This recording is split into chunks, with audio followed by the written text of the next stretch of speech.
Assalamualaikum warahmatullahi wabarakatuh. Bismillahirrahmanirrahim. Alhamdulillahi rabbil alamin.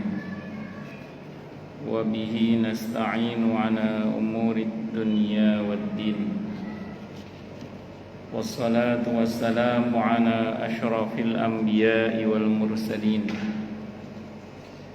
Sayyidina wa habibina wa syafi'ina wa qurrati a'yunina wa maulana Muhammadin wa ala alihi wa ashabihi wa dzurriyyatihi ajma'in, amma ba'd. Ashhadu an la ilaha illallah wa ashhadu anna Muhammadar Rasulullah wa ufawwidu amri ilallah, innallaha basirum bil ibad. Hasbiyallahu la ilaha illa huwa alaihi tawakkaltu wa huwa rabbul arsyil azim. Qala Allahu ta'ala fi kitabihil karim hikayatan an nabiyillahi Musa alaihi salam. Rabbi syrah li sadri wa yassir li amri wahlul 'uqdatam min lisani yafqahu qawli. Para alim, para asatid, para asatidah, para bapak dan ibu serta adik sekalian, hafizani wa hafizakumullah. Wabil khusus segenap pengurus Masjid Al-Husna, yang semoga pengurusnya dan jamaahnya selalu dalam naungan rahmat, barokah, perlindungan serta bimbingan Allah Subhanahu wa ta'ala. Amin, Allahumma amin, insyaallah. Allahumma inna nas'aluka ilman nafi'an wa rizqan thayyiban wa amalan mutaqabbala wa fatahallahu lana futuhal arifin. Allahumma inna na'udzubika min ilmin la yanfa' wa amalin la yurfa' wa qalbin la yakhsha' wa du'a la yusma'. Allahumma ati anfusana taqwaha wa zakkiha anta khairu man zakkaha anta waliyuha wa maulaha. Amin, Allahumma amin, insyaallah. Para jamaah sekalian, hafizani wa hafizakumullah. Karena masih dalam suasana Syawal, saya ingin sampaikan taqabbalallahu minna wa minkum. Semoga Allah terima amal ibadah kita, bil khusus selama bulan Ramadan kemarin, sehingga mudah-mudahan saat ini kita dan seterusnya digolongkan oleh Allah dalam golongan hamba-hambanya yang bertakwa. Amin, Allahumma amin, insyaallah. Ada pepatah Arab yang mengatakan mangka suro kalamuhu kasuro khotauhu. Orang yang banyak ngomongnya banyak salahnya. Nah, di majelis ini yang paling banyak ngomongnya saya. Jadi kalau ada kesalahan saya baik sengaja atau tidak, mohon dimaafkan lahir dan batin. Walaupun ada yang nyeletuk, kalau ustadz nggak ngomong lebih salah lagi. Ya udah. Bismillahirrahmanirrahim. Masih melanjutkan kajian kita Kitab At-Tadhkirah karya Al-Imam Al-Qurtubi rahimahullah rahmatan wasi'ah wa rahimallahu ulama al-muslimin. Qala al-muallif rahimahullahu ta'ala wa nafa'ana bihi wa bi'ulumihi fid dharain, amin. Bismillahirrahmanirrahim. Faslun ay hadza faslun. Qala ulama, berkata para ulama, ini penjelasan dari yang sebelumnya. Qala ulama, berkata para ulama rahmatullah alaihim, semoga rahmat Allah atas mereka. Apa kata para ulama? Laisa lil qulubi anfa'u min ziyaratil quburi wa khasatan in kanat qasiyatan fa ala ashabiha ayu alijuha bi salasati umurin. Tiadalah bagi hati sesuatu yang lebih bermanfaat daripada ziarah kubur, terkhusus jika hati itu keras. Maka hendaklah pemilik hati itu mengobati hatinya itu dengan 3 hal berikut ini. Kalau rinciannya 4 sebenarnya, tapi isi disebut 3 karena yang satu itu nanti justru yang paling cespleng. Jadi di sini sebut 3, tapi rinciannya nanti ada 4. Jadi hati itu bisa mengeras seiring dengan penyakit dalam hati yang dibiarkan saja. Kalau kita mencermati firman Allah dalam Al-Quran di surah Al-Mutaffifin ayat 14 itu, kalla bal rona, kalla bal rona. Ron itu kata Ibnu Katsir, di dalam tafsir Ibnu Katsir itu disebut nokta hitam yang menempel di hati karena perbuatan dosa yang kita lakukan. Nah, kalau nggak pernah dibersihkan sementara perbuatan dosa terus dilakukan, maka semakin lama hati itu semakin kotor. Hati yang kotor itu kalau dibiarkan sebagaimana badan yang kotor itu mudah kena penyakit. Maka hati yang kotor pun mudah kena penyakit. Kalau penyakit itu dibiarkan bisa tambah lama sakitnya. Jadi kalau penyakit yang parah itu dibiarkan tambah lama, penyakit itu kalau dibiarkan tambah lama bisa tambah parah. Maka orang yang hatinya berpenyakit juga demikian. Kalau dibiarkan saja tambah lama tambah parah sakitnya. Kalau bahasa Al-Qur'annya fi qulubihim maradun fazadahumullahu maradun walahum adzabun alimun bima kanu yakdzibun. Jadi hati mereka ada penyakit, tambah lama tambah parah sakitnya. Sakit yang tambah parah kalau dibiarkan saja, tambah lama bisa sekarat hati itu. Nah, sekaratnya hati itu ditandai dengan sulit menerima nasihat. Innal ladzina kafaru sawaun alaihim a anzartahum am lam tundirhum la yu'minun. Sama saja wahai Nabi, engkau beri peringatan atau tidak pada mereka, mereka tidak akan beriman karena mereka kafir atau ingkar. Memang dasarnya ingkar, menutup diri dari kebenaran, menutup diri dari kebenaran. Jadi mereka nggak bisa dinasihati. Itu tanda kalau hati sekarat itu begitu. Kalau hati sekarat dibiarkan saja, tidak menutup kemungkinan hati itu dikunci mati oleh Allah. Kalau hati itu dikunci mati, maka jadinya khatamallahu ala qulubihim wa ala sam'ihim wa ala absarihim ghishawatu wa lahum adzabun azim. Jadi kalau dinasihati itu nanti masuk kuping kanan, masuk kuping kiri, keluar dari mulut. Jadi galakan dia ini. Karena sudah dikunci mati hatinya oleh Allah. Orang model seperti ini paling kita hanya bisa mendoakan satu. Yang kedua, kalaupun mau kita nasihati, paling kita menggunakan istifham. Istifham itu pertanyaan. Karena ada model orang itu kalau dinasihati nggak mempan, nggak ngefek nasihat itu. Tapi kalau ditanya mikir dia. Tidak ada model orang itu kalau dinasihati mental, nggak mempan. Tapi ditanya mikir dia. Sehingga kalau pertanyaan-pertanyaan yang kita berikan kepada dia itu berbasis akhirat, harapannya orang yang kita tanya itu tidak hanya berpikir tapi juga berzikir.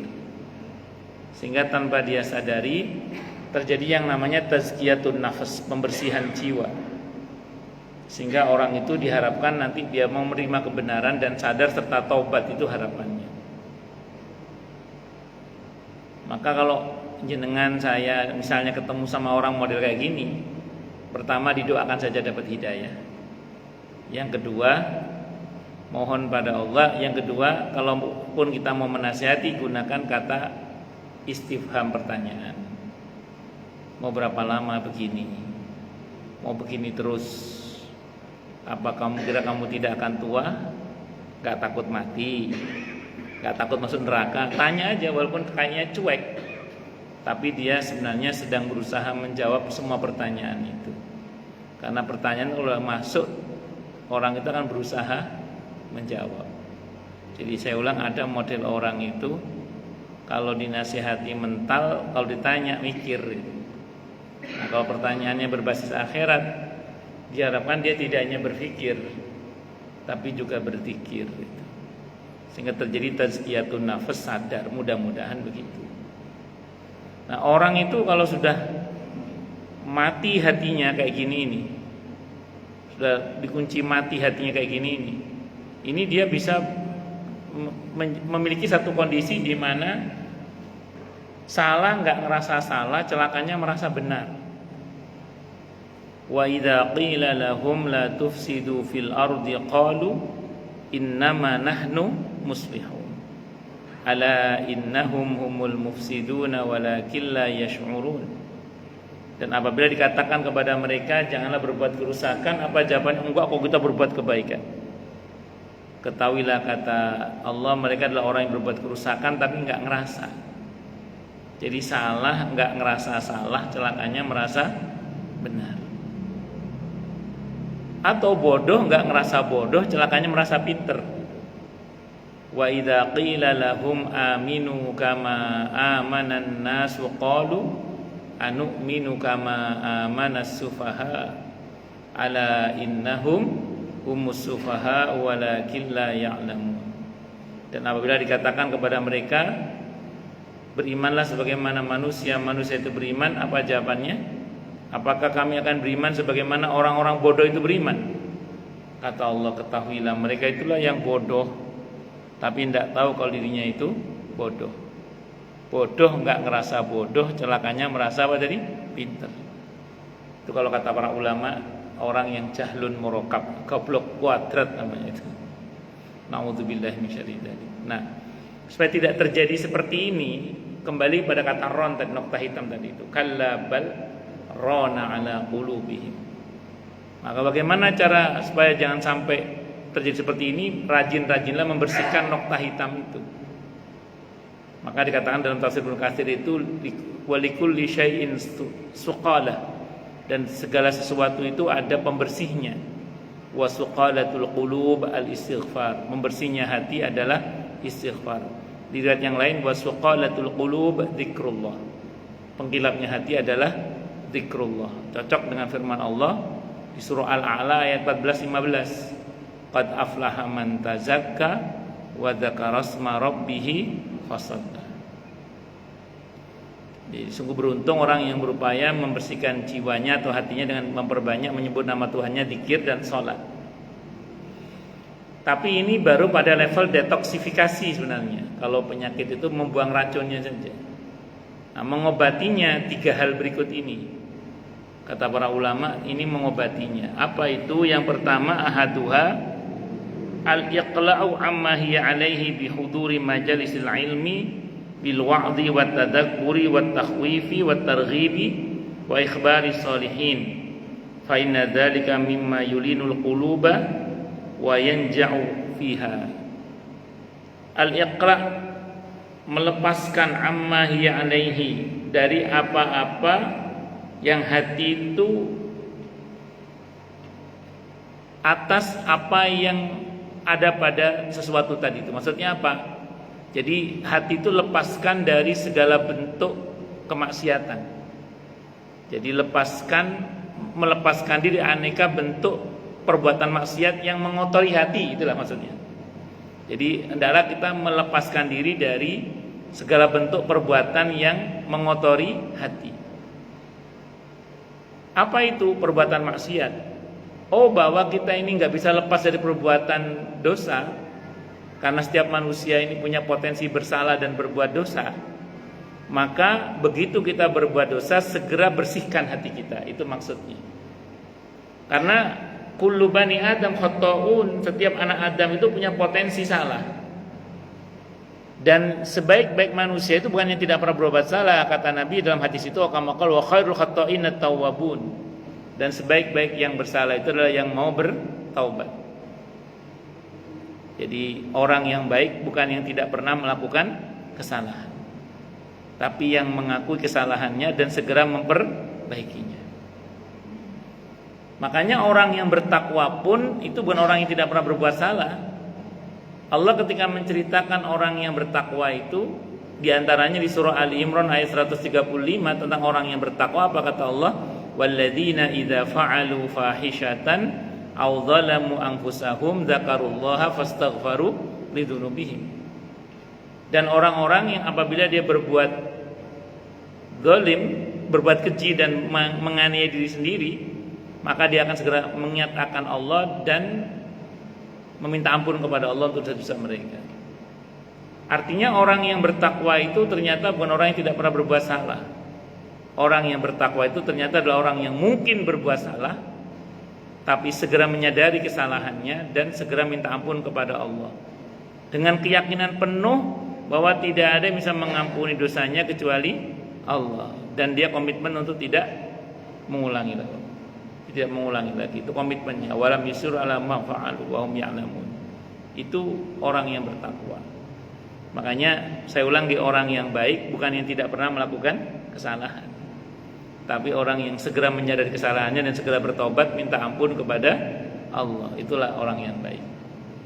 Karena kita ini adalah manusia yang mungkin sangat berpotensi untuk berbuat salah. Makanya berbuat salah itu gak usah diniatkan. Karena kita sudah potensi berbuat salah. Jadi berbuat salah itu gak usah diprogram. Kenapa? Karena kita ini sudah potensial berbuat salah. Bisa dipahami ya? Itu yang pertama. Nah, meninggalkan perbuatan dosa dengan cara merubah majelisnya, yaitu hadir di majelis ilmu. Meninggalkan majelis-majelis dosa tadi, pindah ke majelis ilmu. Kayak panjenengan ini, hadir di majelis ilmu. Majelis di mana di dalamnya ada al-wa'dhu, nasihat-nasihat, ada watadzakur, ada zikir di dalamnya, mengingat Allah, mengingat Rasulullah Muhammad SAW, ingat kematian, ada zikir di dalam, ada peringatan-peringatan, ada zikir, wattakhwif, ada ancaman-ancaman di dalamnya. Loh, Ustaz kok ada ancaman-ancaman? Begini, Nabi itu di samping sebagai basyir, memberikan kabar gembira, Nabi juga nadir, memberikan peringatan.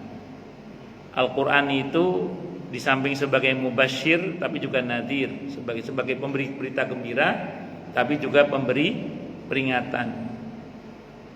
Ada seorang sahabat Nabi namanya Alqamah radhiyallahu anhu, beliau mengatakan, nahnu na'udul ayati barakatan wa antum ta'udunal ayati takhwifa. Kami para sahabat Nabi dulu menganggap Al-Quran itu, ayat-ayat Allah itu sebagai barokah, ya surat cinta Allah kepada kami. Sementara kalian murid-muridnya Alqamah radhiyallahu anhu itu dikatakan menganggap Al-Quran itu sebagai ancaman.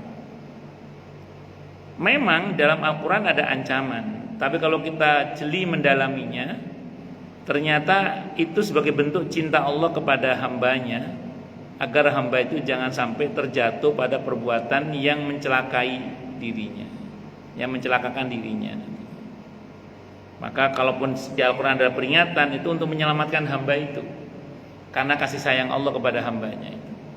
Karena Allah peduli pada hambanya itu. Kalau nggak peduli, cuek aja, biarin aja.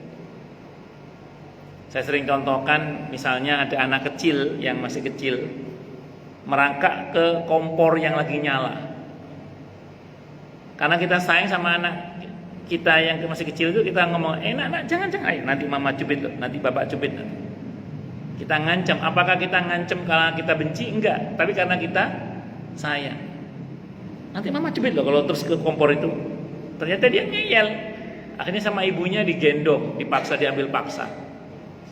Dan ternyata juga enggak dicubit. Kata para ulama, mengingkari ancaman itu bagian dari rahmat Allah. Karena di Al-Quran itu Allah tidak pernah menyatakan bahwa Allah tidak akan mengingkari ancaman. Tapi kalau Allah tidak akan mengingkari janji, ayatnya banyak. Tapi Allah tidak akan mengingkari ancaman, itu dalam Al-Quran tidak ada. Karena di antara bentuk rahmat Allah adalah mengingkari ancaman itu. Tapi jangan begini juga, kayak ngono, kalau gitu saya tak berbuat dosa aja. Kan Allah jangan gitu, ngerinya pas kita berbuat dosa ternyata Allah sedang tidak mau mengingkari ancamannya, kan repot. Tetap kita harus berhati-hati dalam hal ini.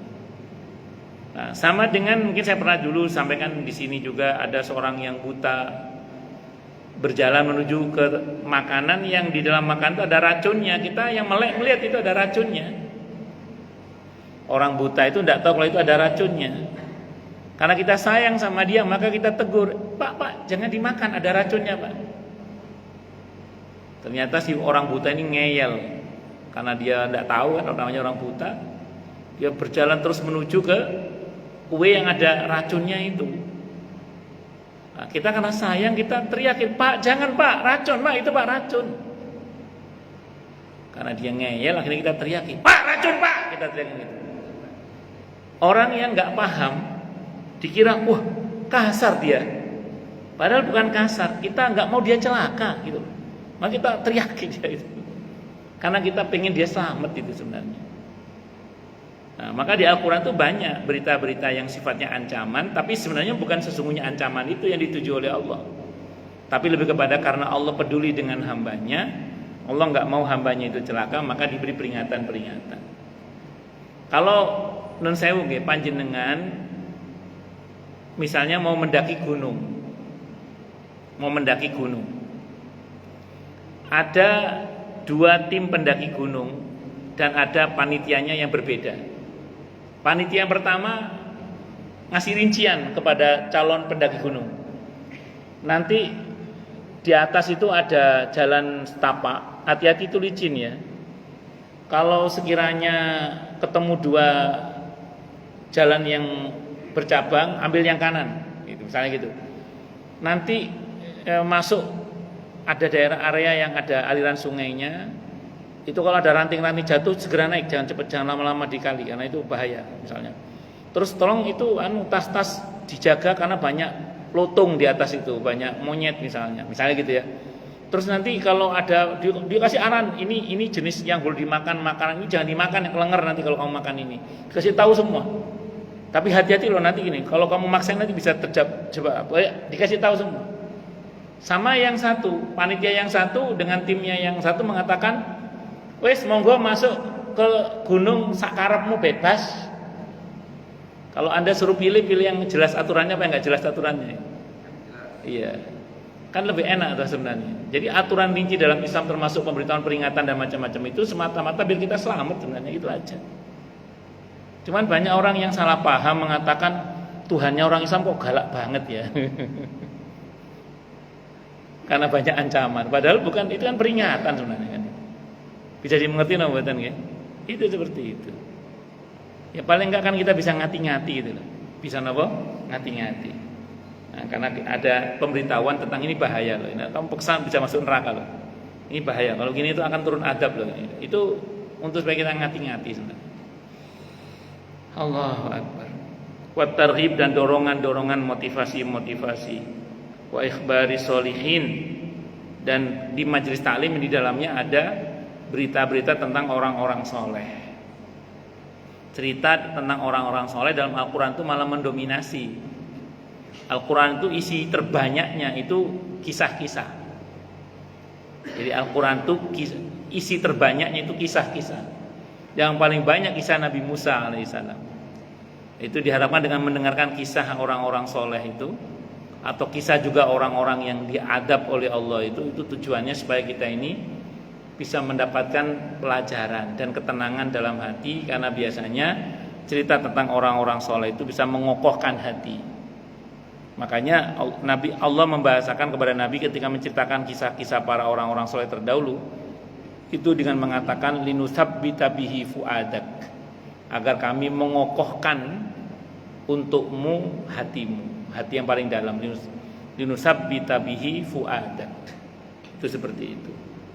Dengan kisah-kisah itu Nabi dikokohkan hatinya oleh Allah Subhanahu wa ta'ala. Maka kita pun Dengan mempelajari kisah orang-orang soleh terdahulu, itu diharapkan kita ini mendapatkan kekokohan dalam hati. Itu seperti itu, kekokohan dalam beriman, dalam beribadah, dalam menjalin ketaatan kepada Allah dan Rasulnya Muhammad sallallahu alaihi wasallam. Ini yang pertama, hadiri majelis ilmu untuk mengobati hati supaya sehat.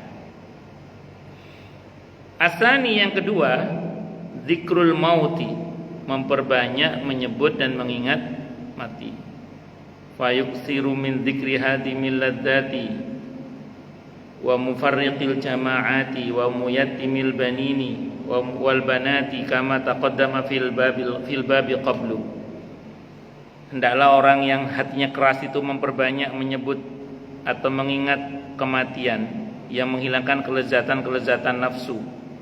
Kemudian yang memisahkan jamaah, artinya kita ini sekarang kumpul, akan ada masa di mana kita berpisah. Maka di antara ujian bagi orang yang diberi umur panjang adalah satu persatu orang di sekitarnya mulai pergi.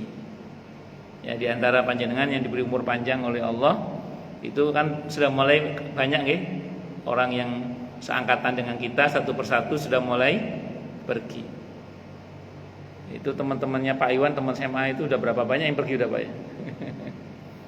ada apa namanya?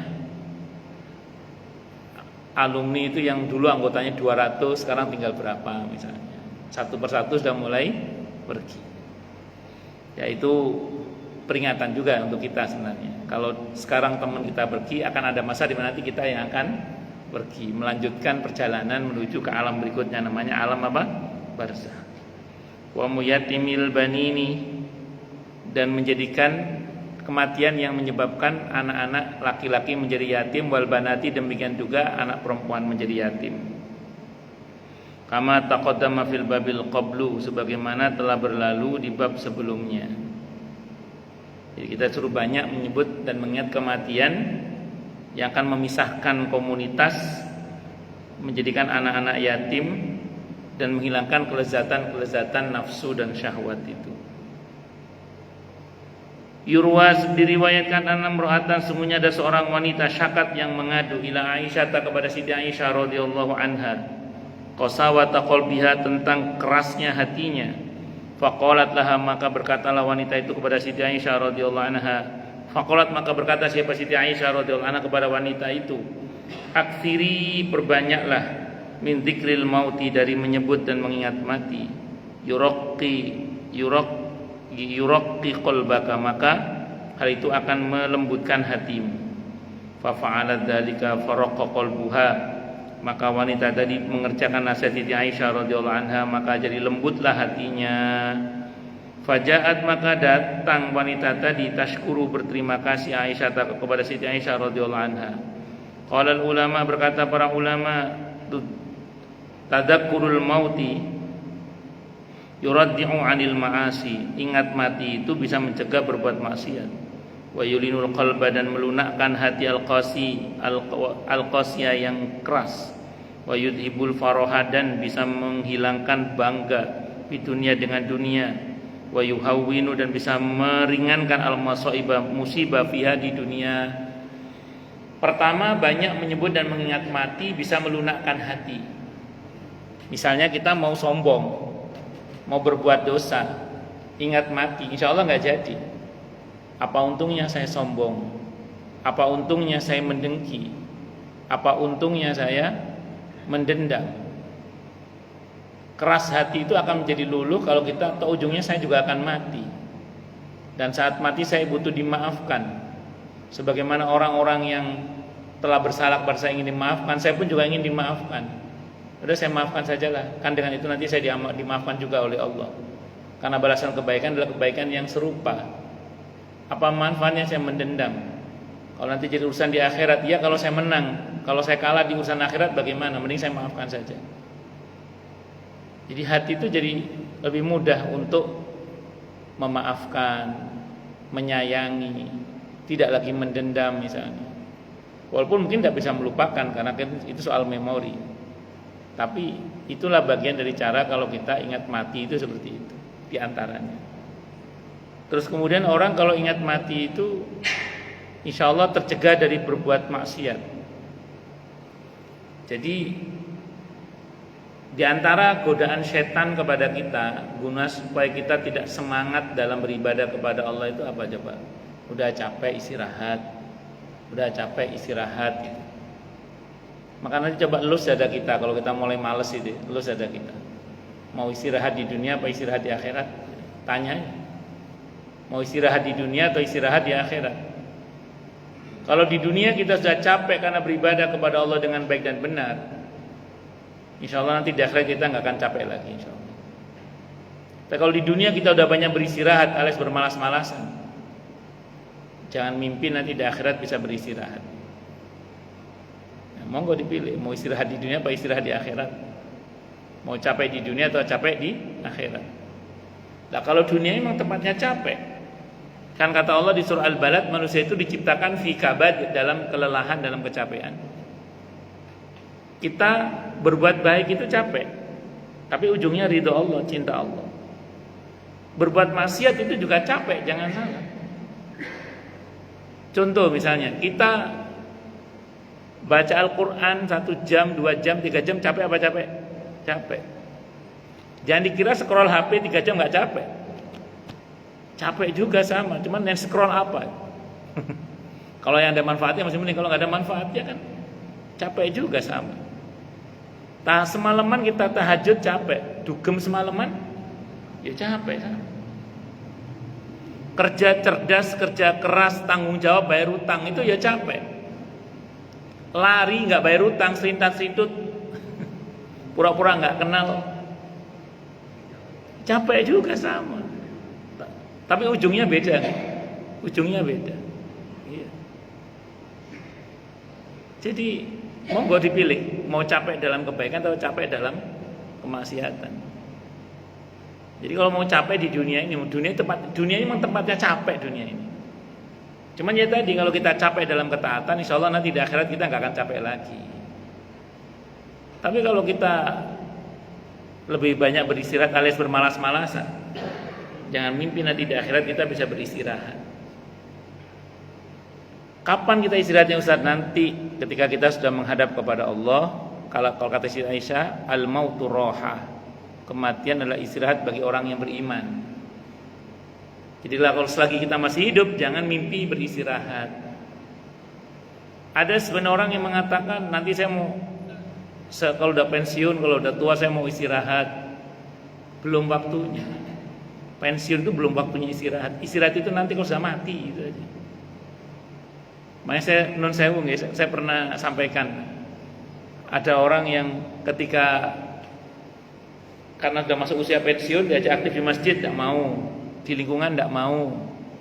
Ditanya, kenapa Pak tidak mau aktif di masjid, di lingkungan? Saya sudah pensiun, saya mau istirahat. Itu saya sering nyeletuk di mana-mana. Orang mau mati kok malah istirahat gimana? Mau mati kok malah istirahat. Harusnya kalau kita tahu kita mau mati, kita berusaha terus berbuat baik dan bermanfaat. Karena khairun nas anfa'uhum linnas. Jadi mulai sekarang jangan pernah berpikir hari tua istirahatnya. Istirahat itu mati. Bahkan kalau merujuk pada satu riwayat yang lain sebutkan, seorang muslim itu tidak boleh merasa puas dengan amalnya sampai kakinya menginjak halaman surga. Nah, gitu aja. Jangan pernah kita puas dengan apa yang kita lakukan, merasa terus kurang kita dalam berbuat kebaikan ini. Jangan merasa puas sampai kaki kita masuk halaman apa? Surga. Ada yang mengatakan begitu. Allahu Akbar. Nah, kalau tiba-tiba nafsu dan syahwat kita mendorong berbuat dosa, los dada kita sambil berkata, sabar, sabar, sebentar lagi mati kok, tenang aja, sabar, sabar. Jadi kalau mau berbuat dosa itu los dada kita, sabar, sabar, sebentar lagi mati kok, tenang aja, sabar, sabar, sebentar lagi mati. Nah, insya Allah nanti nggak jadi berbuat dosa itu, insya Allah. Wa yulinul qalbal qasiyah, dan bisa melunakkan, ingat mati itu bisa melunakkan hati yang keras. Tadi sudah saya terangkan. Wa yudhibul faraha bid dunya, dan akan menghilangkan kebanggaan terhadap dunia. Harta, uangnya, jabatan luar biasa, ujungnya kita tinggal. Mending kalau cuma ditinggal. Yang repot kan tanggung jawabnya setelah itu kan itu kan. Makanya hati-hati. Kalau kita diberi harta, diberi jabatan, diberi kekuasaan, jangan sampai jabatan dan kekuasaan nanti itu menjadi beban kita nanti di akhirat. Maka mumpung kita masih hidup, taubati kalau ada kesalahan-kesalahan di masa lalu, perbaiki yang masih tersisa saat ini untuk memperbaiki keadaan kita di masa yang akan datang. Karena saya ulang, mending kalau itu cuma kita tinggal. Repotnya pertanggungjawaban setelahnya itu. Dan jangan sampai terlambat investasi ukhrawi. Jangan sampai nyawa di kerongkongan baru ingat gitu. Saya pernah ada orang ngomong ke saya gini kurang lebih. Jadi beliau ini punya rumah banyak. Salah satunya rumah nganggur. Gak dikontrakin, nganggur mangkrak gitu aja. Terus kata beliau, nanti kalau saya mati Ustadz, baru saya berharap nanti anak-anak saya mau mewakafkan rumah itu rumah Quran. Anak-anaknya udah punya rumah semua. Itu rumah nganggur lah pokoknya. Saya bilang, kenapa nunggu mati Pak? Ya nanti biar anak-anak saya. Ya kalau anak sampean sadar, kalau gak sadar piye. Jangankan yang belum Pak, saya bilang itu, yang sudah diwakafkan saja. Gara-gara belum disertifikasi itu nggak jadi diwakafkan, gara-gara anaknya menjual aset wakaf itu ya ada. Jadi di Surabaya itu ada pesantren dijual. Itu gara-gara belum disertifikasi wakaf. Bapaknya orang baik, tapi anaknya kan tidak semuanya baik. Padahal sudah diwakafkan, diambil balik, dijual. Gara-gara apa? Belum disertifikasi wakaf. Wong yang sudah diwakafkan saja gara-gara ketelesut soal surat bisa dijual, apalagi yang belum, saya bilang. Akhirnya diwakafkan segera. Jadi jangan mengandalkan anak. Walaupun anak-anak tetap kita didik, tapi jangan mengandalkan anak. Tetap kita harus punya investasi ukhrawi. Jangan sampai nyawa di sini baru nyesel. Itu seperti itu. Wa yuhawinul masaib, orang kalau ingat mati itu menghadapi musibah itu jadi ringan. Kenapa? Begitu dapat musibah, apa yang diingat? Di sini ada dosa yang dihapus, yang diampuni. Di sini ada nilai pahala yang dilebihkan kalau kita bersabar. Nah, di sini ada musibah yang insya Allah menghapus dosa, menambah pahala, mengangkat derajat kita. Sehingga kita bisa ringan menjalani musibah itu. Karena kita tahu di balik musibah itu ada janji ampunan dari Allah, ada janji pahala, ada janji diangkatnya derajat. Nah, bahkan ahlul musibah itu nanti di akhirat mengatakan, andaikan dulu lebih hebat lagi musibah yang saya terima, tentu akan lebih mulia lagi saya. Tapi jangan mentang-mentang tahu keutamaan musibah terus minta musibah, jangan loh ya. Tetap dalam Islam kita minta kebaikan-kebaikan. Nah, namun bagi sebagian yang ditimpa musibah, ketahuilah bahwa di balik musibah yang ditimpakan pada seseorang itu ada nilai ampunan, ada nilai pahala yang ditambahkan, ada nilai kemuliaan derajat yang ditambahkan. Ya, ini enak ngomongnya aja, karena prakteknya apa? Sulit pakai dal. Asalisu yang ketiga, kita break adzan isya dulu nggih. Nah, nggih. Monggo adzan isya dulu.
أشهد أن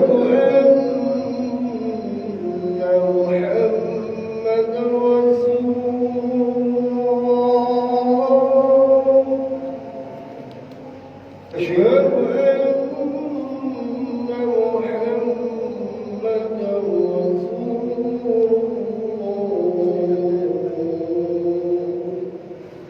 حي على الصلاة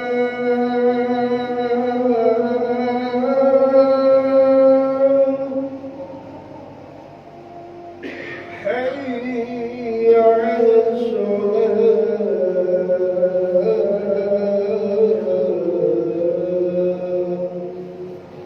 حي على الفلاح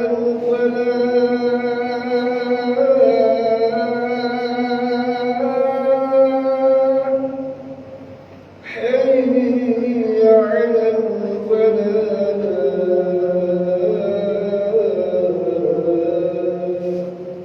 الله أكبر الله أكبر لا إله إلا الله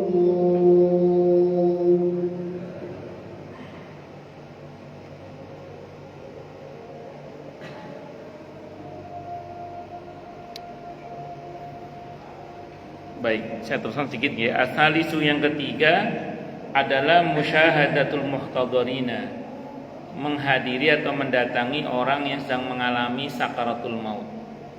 Jadi kalau kita mau mengobati hati, yang ketiga adalah dengan cara menemani atau mendatangi orang yang sedang mengalami sakaratul maut. Fa inna fin nadhari ilal mayyiti, maka sungguhnya dengan melihat kepada mayit atau musyahadatu sakarati, dan menyaksikan proses kematian si mayit, wa nazaatihi, dan nazaknya si mayit, wa ta'ammuli surati, dan merenungi rupa si mayit saat ba'da mamati, setelah kematiannya, ma yaqta'u anin nufusi ladatiha, yaitu tentang sesuatu yang memutus kelezatan nafsu, yaitu kematian, wa yatrudu anil qulubi masratuha, dan menggelisahkan hati dalam menjalaninya, wa yamna'ul ajfana min naum, dan akan mencegah mata dari tidur, wal abdana minar roha, dan mencegah badan dari beristirahat, wa yub'itsu 'alal amal, dan akan membangkitkan amal, wa yazidu fil ijtihadi wa ta'ab, dan akan menambah semangat di dalam beribadah dan berlahlah dalam beribadah kepada Allah Subhanahu wa taala. Jadi kalau kita melihat orang yang mengalami sakaratul maut itu diharapkan bisa memicu kita akan kesadaran bahwa kita akan mengalami hal yang sama. Yang pertama, diharapkan dengan begitu kita akan mawas diri dan berhati-hati untuk dan mengantisipasi kejadian itu yang itu pasti terjadi pada kita, karena kita pasti mengalami itu. Sehingga itu diharapkan akan menumbuhkan semangat kita untuk lebih semangat lagi dalam beribadah kepada Allah, sehingga ya kalau ngantuk ya bisa ngelawan ngantuknya, kalau lelah bisa ngelawan lelahnya, untuk terus beribadah kepada Allah Subhanahu wa taala dengan bersungguh-sungguh. Walaupun tetap tidak boleh takalluf ya. Takalluf itu tidak boleh membebani diri di luar kemampuan sampai mendolimi diri sendiri. Karena badan juga punya hak. Dia punya hak, kalau capek ya harus istirahat. Nah, kalau ngantuk ya tidur. Tapi tolong bedakan mana ngantuk, mana ngantuan, itu beda. Nah, jadi tetap harus ada mujahadahnya juga. Namun jangan sampai mendolimi diri sendiri. Saya kira ini yang bisa saya sampaikan, semoga bermanfaat. Monggo silakan yang mau tanya, protes, marah boleh silakan. Baik, Pak Ustaz, terima kasih. Namun sebelum dibuka pertanyaan, perlu disampaikan pada sholat Isya nanti di Taman Sakinah ada kopi atau teh yang berkenan, silakan kita sama-sama ariung di Taman Sakinah. Terima kasih. Ada yang tanya Pak, silakan. Oh, silakan. Assalamualaikum warahmatullahi wabarakatuh. Waalaikumsalam warahmatullahi wabarakatuh. Kita habis sholat Id, hari raya ini kita identik dengan halal bihalal. Bahkan bulan Syawal itu ada bulan namanya bulan halal bihalal. Di mana-mana di sekolah, di kantor-kantor, di RT maupun